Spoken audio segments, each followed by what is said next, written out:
രണ്ട് മുഖമുള്ളവർ അങ്ങോട്ടും ഇങ്ങോട്ടും നിൽക്കും, ഇടയ്ക്ക് പടക്കം കത്തിക്കും. അള്ളാഹു കാക്കുമാറാകട്ടെ, അള്ളാഹ് കാക്കുമാറാകട്ടെ.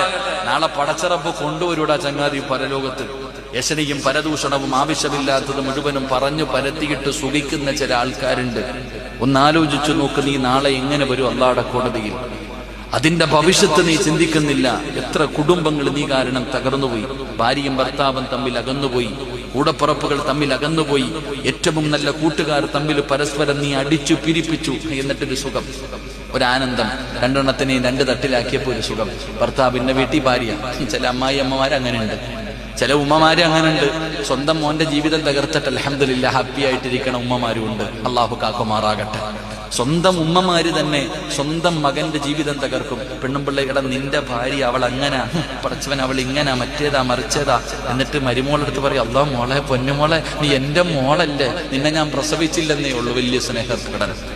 എന്റെ പ്രിയപ്പെട്ട സഹോദരങ്ങളെ, രണ്ട് സ്വഭാവമുള്ളവർ അള്ളാഹു കാക്കുമാറാകട്ടെ. ഉറക്കപ്പറ അല്ലാഹു കാക്കുമാറാകട്ടെ. അള്ളാഹു നമ്മളെ കാക്കുമാറാകട്ടെ.